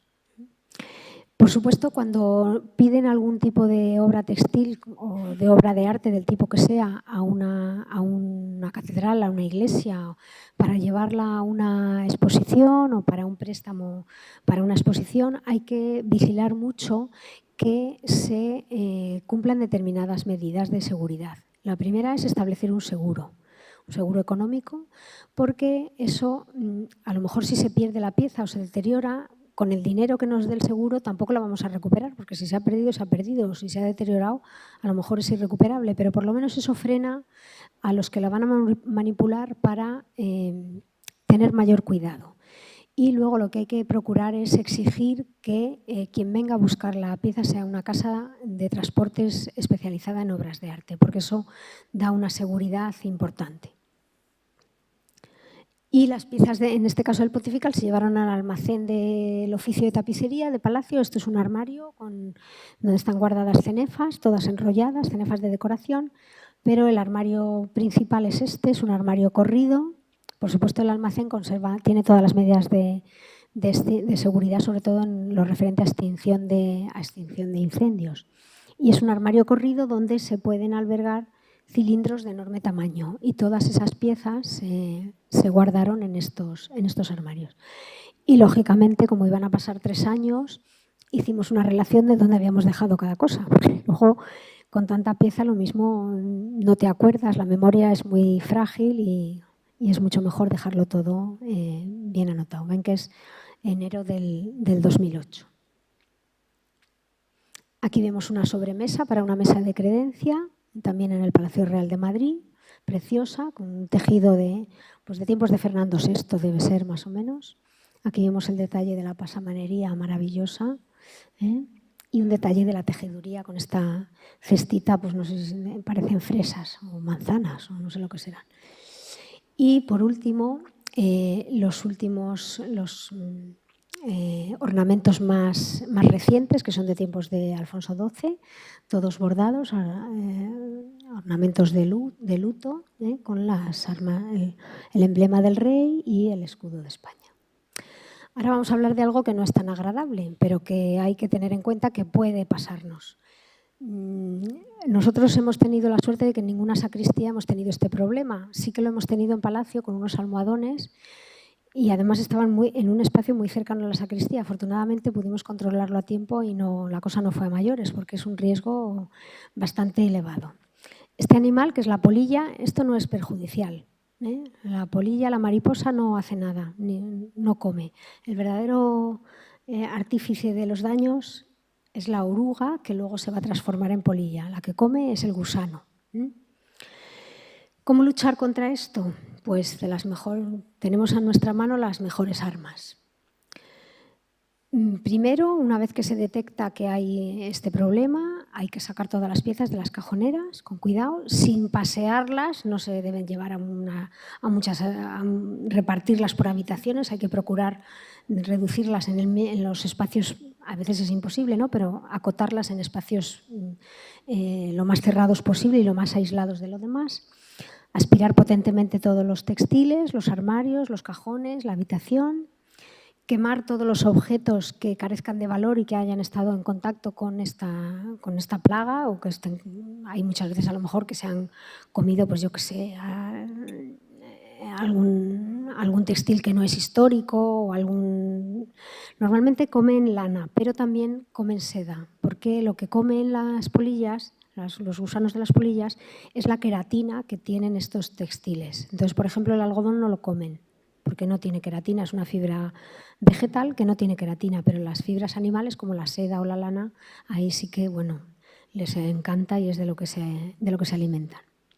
Y luego tiene que hacer un tratamiento una empresa especializada. Esto es importantísimo, porque si no, corremos el riesgo de que vuelvan a aparecer en un breve plazo de tiempo, porque es muy difícil de controlar que no hayan quedado huevos o que no hayan quedado alguna larva. ¿Qué es lo que va a hacer la empresa especializada? Pues va a hacer dos cosas. Puede hacer dos tratamientos. El primero, que es el más caro, que es el mejor, pero comprendo que es muy caro, es hacer una atmósfera modificada, es decir, una anoxia. Aíslan toda la habitación o todo el espacio o todos los elementos que están afectados. Diríamos que como si los embolsaran, como si los metieran dentro de una bolsa de plástico. Y sacan el oxígeno. ¿Qué es lo que quiere decir? Que los bichos se mueren, claro, porque no pueden respirar. Tiene que estar un mes dentro de esta burbuja, sometidos a esta anoxia, y luego no tiene un plazo de seguridad. O sea, en el momento que ha pasado el mes, aquello se abre y ya el problema se ha acabado, se abre, se puede volver a colocar todo en los sitios que previamente hemos limpiado, como hemos dicho. Y la otra opción es una fumigación por nebulización en la sala donde están todas estas piezas. La sala tiene que estar cerrada lo más estanca posible para que el producto que se nebuliza no salga de ahí. Hay que tener más precauciones porque, claro, esto sí que es tóxico, entonces hay que guardar un tiempo entre que se hace la nebulización, mantener cerrado ese espacio y luego hasta que se puede abrir hay que pasar un tiempo prudencial y hay que repetir a los 15 o 20 días otra vez toda la operación para asegurar que esa operación ha dado resultado. Para evitar que nos pasen estas cosas, pues hay que tener un mantenimiento, una limpieza asidua de mantenimiento, utilizar repelentes, ahora veremos algún tipo de repelentes de este tipo de plagas, en los sitios donde están las sacristías normalmente, claro. poner en cuarentena aquellos ornamentos que entren o salgan de nuestra sacristía o que vengan de la sacristía de otra iglesia o de otro monasterio, metiéndolos en bolsas herméticas, y poner trampas para detectar si la plaga vuelve o la plaga está extinguida. Como repelentes es buenísima la esencia de cedro, que lo venden industrialmente. Aquí he traído varias fotos de modelos. Son formas de madera, estas son redondas, a las bolas o estos conos, que se impregnan en esto y porque es un magnífico repelente, la esencia de cedro. Tiene un olor muy característico que espanta a estos bichos. También se pueden utilizar el problema de todos estos productos es que a veces manchan. Entonces esto se puede poner por fuera, rodeando las cajoneras o los armarios, y dentro a lo mejor se pueden poner algunas, no bolas de naftalina, que la naftalina mancha muchísimo, pero ahora hay productos, las mujeres muchas lo sabemos porque los ponemos en casa, son unas bolsitas pequeñas que no manchan, agujereadas, que tienen dentro productos que huelen a lavanda o que huelen con olores repelentes. Y estas son las trampas, son unas trampas que tienen una sustancia pegajosa que está impregnada de unas feromonas que atrae a las polillas y entonces se quedan ahí pegadas. Entonces es la única manera de saber si las polillas vuelven o no vuelven, porque muchas veces no las ves hasta que no te das cuenta de que la plaga ya es casi incontrolable. Entonces si tienes estas trampas, en cuanto ves que se ha pegado una o dos, ya pones las medidas para intentar evitar que la cosa vaya más. Otro de los conventos que hemos citado antes es el de las Descalzas.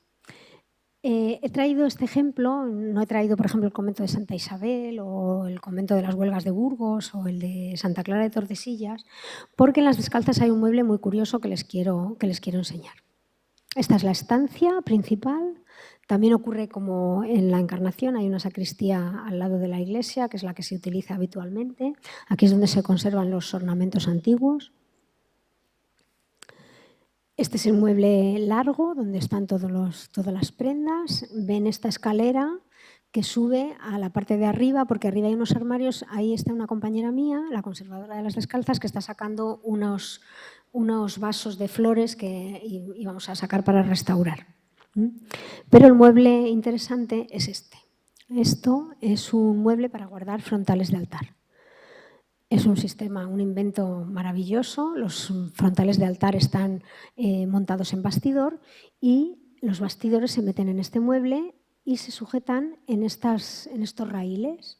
Entonces se puede sacar y meter con muchísima... Bueno, el mueble está inventariado también, como ven, con la etiqueta de mueble histórico, y se sacan y se meten los frontales y están tapados con tejidos. Esto es un tejido bizarro, de esos que hemos visto, de principios del 18, toledano. Todos están inventariados, aquí ven mejor la etiqueta. Cuando se hizo el inventario en el 90, decidimos poner etiquetas con código de barra. Se imprimieron, se hizo todo, porque pensábamos que era la mejor manera de, con un lector de código de barras, hacer las revisiones de inventario. Bueno, pues no hemos hecho nunca, desde el 90 hasta ahora, no hemos hecho revisión con lector de código de barras. O sea, de barras. Hicimos un poco, no nos ha costado dinero, ¿no? Pero bueno, creo que fue una de estas cosas que piensas que vas a hacer y que luego no haces nunca. Eso pasa hasta en las mejores familias. Aquí vemos otro, este es un frontal de altar bordado. Las telas que los cubren se sujetan por la parte trasera con estas piececitas de velcro. Y este es otro de los juegos funerarios maravillosos que hay en las Descalzas Reales. Esto es de la emperatriz María de Austria, con sus armas, las armas de la Casa de Augsburgo. Está el paño de túmulo, que ven algunos detalles con estas imágenes de la muerte que son maravillosas, los almohadones. Y este es un paño muchísimo más sencillo, pero también fantástico, de doña Juana de Austria, que son las dos grandes mujeres del monasterio de las Descalzas. Otra sección que he querido traer, que está en relación con las Descalzas Reales, no son ornamentos litúrgicos propiamente dichos, pero son vestidos de imágenes. En las Descalzas hay una colección de niños Jesús maravillosa, que están todos expuestos en una misma sala, a la que las monjas, las religiosas, le llaman la guardería, la divina guardería. Estas imágenes tienen todo tipo de vestidos, que se conservan, pues igual que podemos conservar los ornamentos que utilizan los sacerdotes, ¿no? Pero es que tienen hasta la cama, o sea, tienen varias camas para poder dormir los niños, vamos, las imágenes, ponerlas a dormir. Y imágenes de vestir, esta es curiosísima, esta es la Virgen de Atocha, el día de la boda de los entonces príncipes, y esto es el vestido de la Virgen, el manto de la Virgen y el manto del Niño Jesús, porque es una donación que hizo Isabel II. Isabel II en Palacio tuvo un atentado por un sacerdote que le intentó apuñalar, que era el cura, se pasó a la historia como el cura Merino, pues se apellidaba así, y tuvo la suerte de que el corsé que llevaba impidió que el puñal o el cuchillo o lo que fuera le dañara a la reina. Entonces ella estaba convencida que había sido la Virgen de Atocha que la había protegido con su manto. Entonces su manto real se lo regaló a la Virgen y se hizo la vestidura para la... Y curiosamente, también como agradecimiento, le impuso el toisón de oro. El toisón de oro ya saben que es la condecoración más importante que otorga el rey de España y que es una cosa personal, no es como si te dan un título que tú lo pasas a tus descendientes. El toisón, cuando tú te mueres, tus descendientes el collar lo tienen que devolver al rey. ¿Cuál es el tema que ocurrió con el toisón y la Virgen de Atocha? Pues que claro, la Virgen no se muere nunca. Entonces el toisón no se devuelve, lo tiene siempre, porque la Virgen no se muere.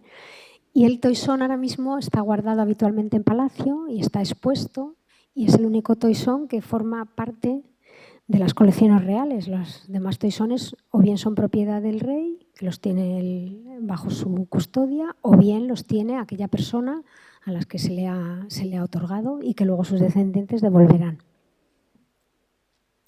Este es el manto, el de la izquierda es el manto de la reina Victoria Eugenia, que como ven es similar al de Isabel II. Este está expuesto en el Palacio de Aranjuez y probablemente no, seguro, está seleccionado para el nuevo Museo de Colecciones Reales en el que ya está trabajando Patrimonio Nacional y que se abrirá, calculamos que probablemente en el año 20, finales del año 20 más o menos, si todo va bien. Aquí vemos, esta es la parte delantera del Niño Jesús, por donde saca las manitas. Aquí vemos otra vez, he traído más ejemplos de reutilización de tejidos. Es muy fácil que nos encontremos con casos como el de esta casulla, que está montada con tres tejidos diferentes, porque el deterioro hace que haya que poner, como se decía antiguamente, echarle piezas a las prendas. Esto es un bordado maravilloso de finales del 16, montado con otra tela, y esto lo mismo. Aquí hay mezcla, esto es del 18, esto es del 16, esto es del 17, una mezcla grande. Aquí vemos más, un bordado escurialense con la parrilla. Del resto de piezas así, azul y negro, les hablará mañana María, montado en un damasco maravilloso del siglo XVIII. Aquí volvemos a ver la misma que hemos visto antes, con un terciopelo, esto debe ser de finales del 16 y esto que es casi de finales del 15. Y luego ya, puestos a reaprovechar, ¿por qué no utilizar tejidos para decoración para confeccionar ornamentos litúrgicos? Esto es la pared del Salón de Billar de la Casa del Labrador en el Real Sitio de Aranjuez. Tejidos franceses por el mejor tejedor francés de la época, que era un lionés, el Camille Pernon, que había trabajado para Catalina la Grande de Rusia, para los reyes de Francia y terminó trabajando para Carlos IV. Y al hacer la entrega de los tejidos, pues la cenefa perimetral esta, de las rosas y las coronas de flores, pues se ve que les sobraron y con los restos hicieron la caída de una capa pluvial y con otras cenefas, que eran las de las cortinas, confeccionaron el resto del ornamento. Y con esta curiosidad pues termino la intervención. Si alguien quiere preguntar algo, o si hay alguna duda,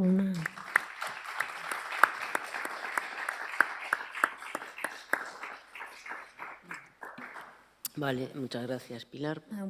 ¿Preguntas? Nunca nadie quiere preguntar, entonces tenemos el compromiso de los que venimos aquí a hacer así, romper un poco el hielo, ¿no? Para ver si la gente los anima.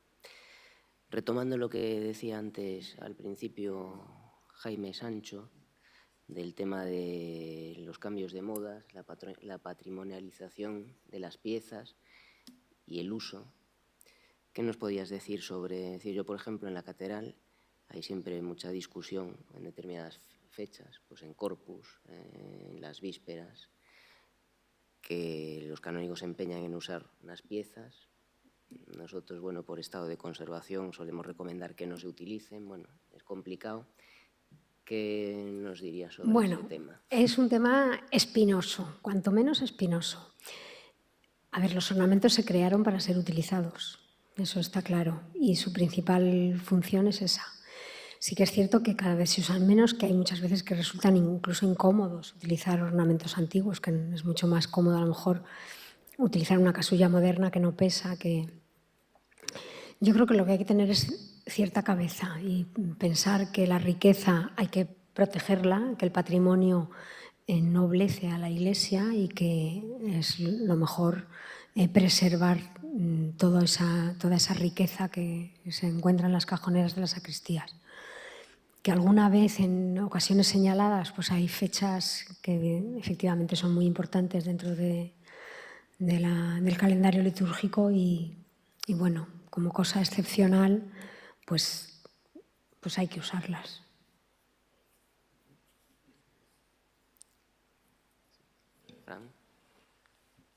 Siempre teniendo en cuenta el estado de conservación. O sea, por ejemplo, ahora vamos a restaurar un palio maravilloso bordado que hay en las descalzas.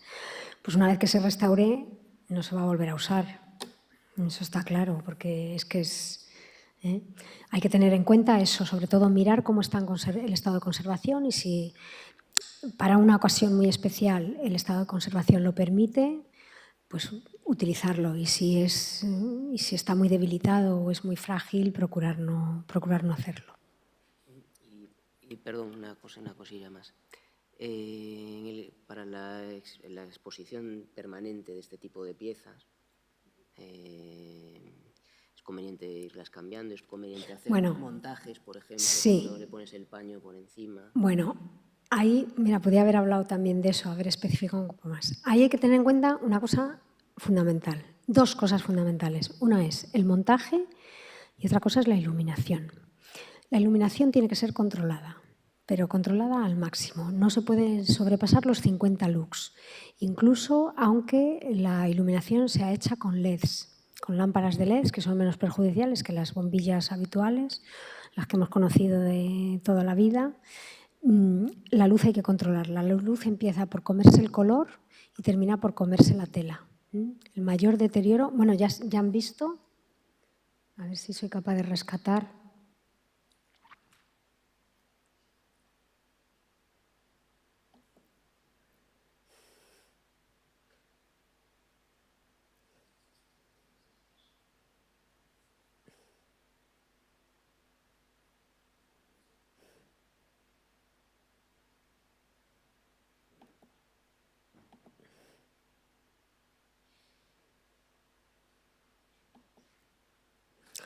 Aquí pueden ver perfectamente el deterioro que ha provocado la luz.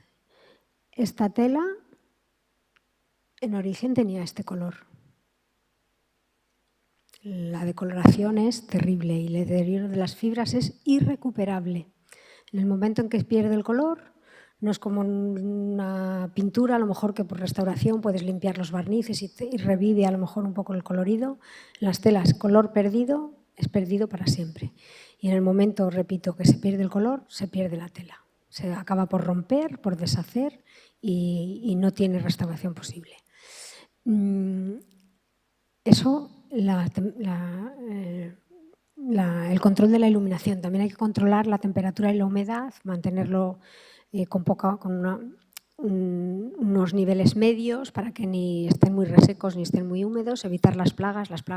La humedad favorece la aparición de plagas. También otro efecto terrible son los hongos, ¿no?, que pueden crear en las telas. Y luego, a la hora de montar, procurar que no haya tensiones en las prendas, si van en maniquí, que el maniquí no tire no deforme las prendas, porque también las pueden acabar por romperse. Y también utilizar materiales neutros, igual que los utilizamos para el almacenamiento, pues a la hora de montar las exhibiciones, pues también utilizar materiales neutros que no tengan, de pH neutro, que no tengan acidez para que no lo deterioren. Y luego ir rotando, un máximo a lo mejor de 3, 6 meses, dependiendo del tiempo. Pues por ejemplo, si se crea un museo, pues el tiempo de apertura al público, además de controlar que la luz no suba de 50 luxes, intentar que las habitaciones del museo estén apagadas mientras no haya visitantes. Eso hoy en la actualidad es fácil de controlar porque hay de estas células que hacen que se enciendan y se apaguen las luces cuando entra gente o cuando sale o tal. Y cada 3 o cada 6 meses ir cambiando, para que las piezas descansen en la oscuridad de la sacristía.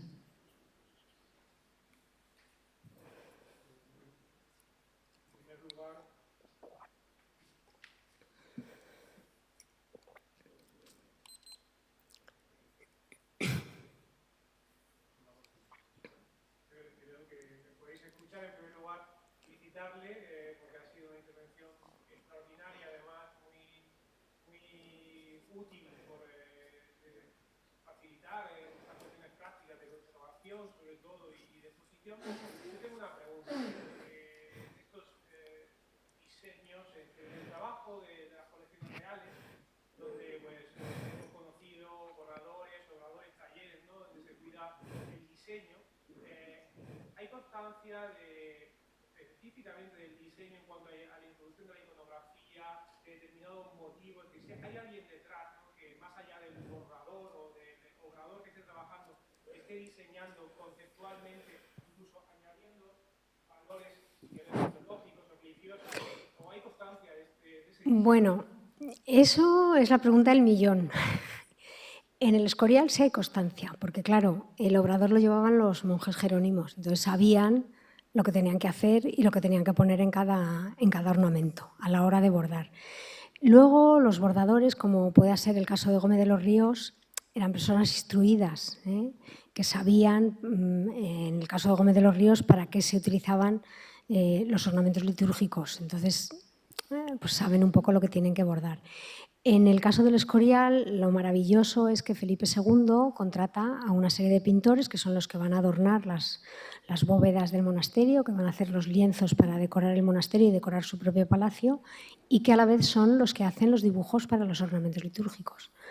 Yo sospecho, pero de eso sabe más María, que los jerónimos, los monjes jerónimos, dirían la temática que querían bordar en cada prenda y que entonces los pintores de cámara de Felipe II harían lo que representarían la temática que les dijeran los monjes. Gran parte de estos dibujos se conservan en la biblioteca del Escorial, son preciosos de ver porque están taladrados para luego pasar al tejido para poder marcar los contornos para que el bordador pueda realizar su labor.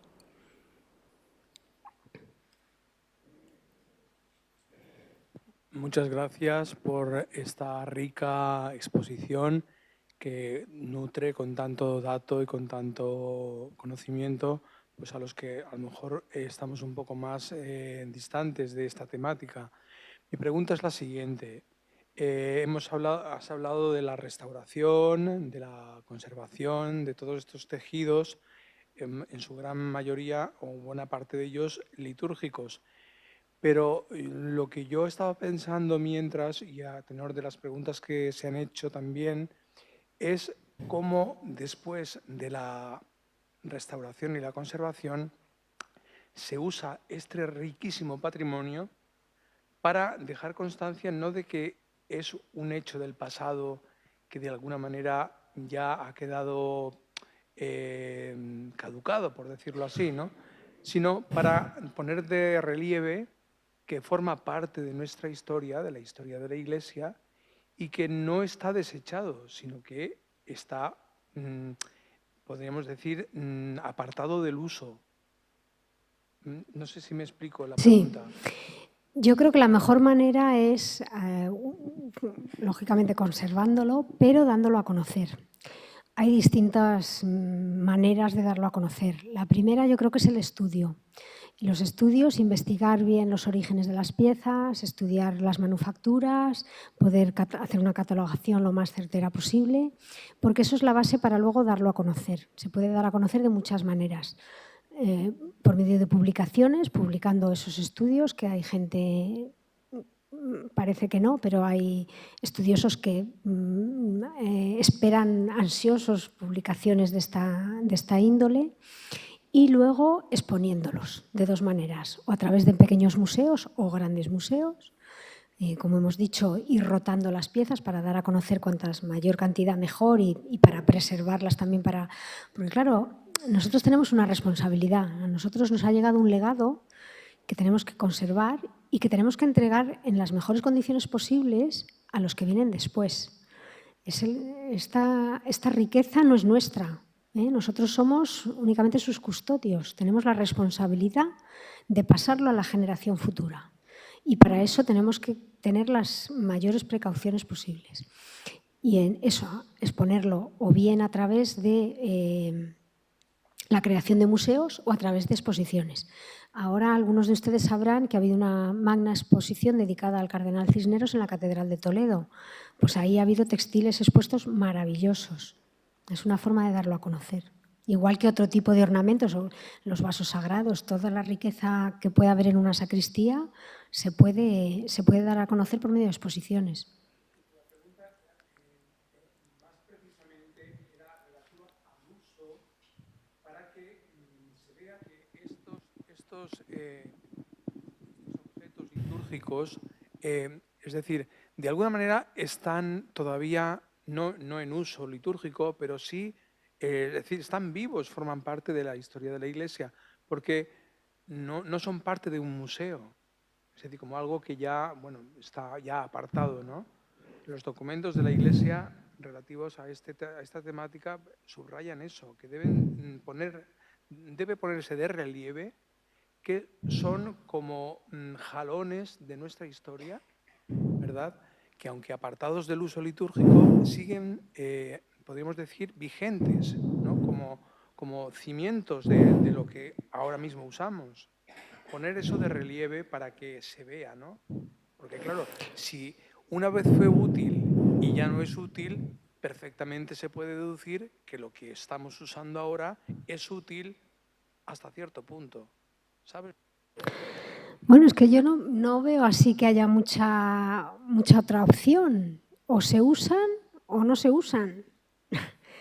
Entonces, podemos usarlos, como he dicho antes, con ciertas precauciones. Siempre que tengamos en cuenta esa responsabilidad que tenemos de conservarlos, ¿por qué no se van a usar? Han sido creados para eso.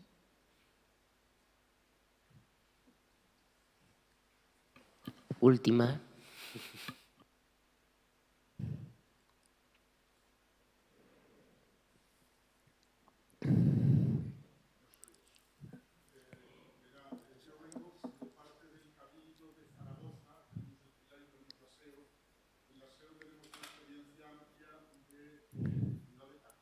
Lo sé, conozco la colección.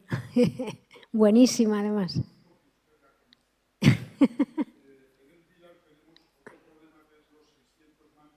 De la Virgen.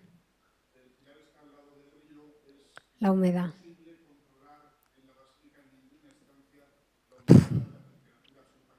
Un problemón.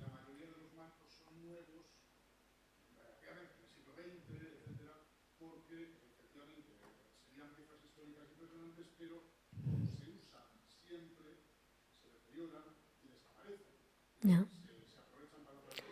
La caducidad de la vida, ¿no?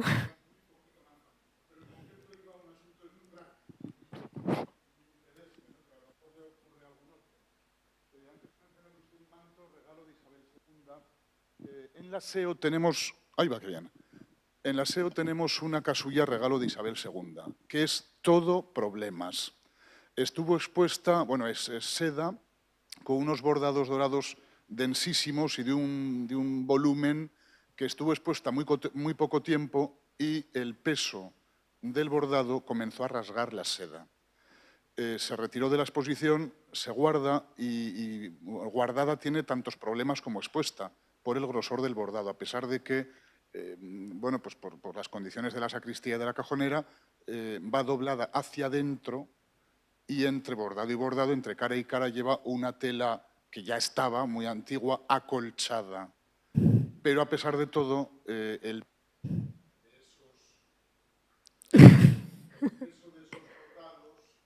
tira de la seda y lo rompe.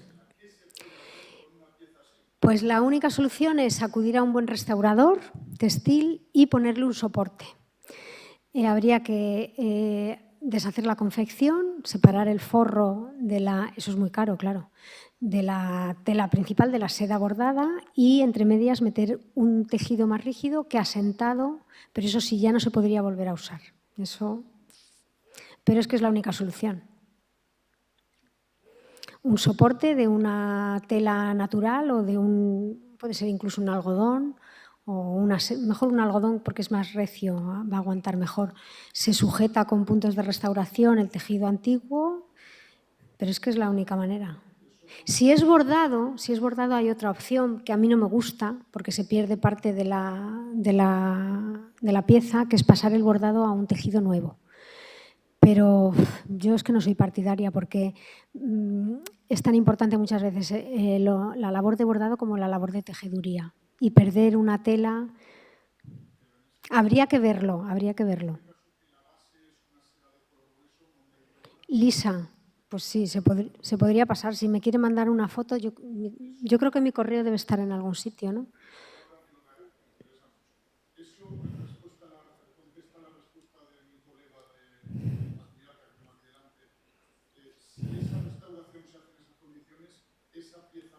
No. Si se traspasa a una seda nueva, probablemente sí. Pero si se hace una conservación preventiva colocándole un soporte para que no siga el deterioro, no se debe volver a usar, porque te arriesgas a perder el trabajo que has hecho de restauración.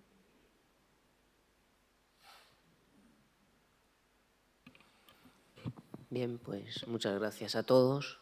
Creo que ahora vamos de visita, ¿no? Muy bien.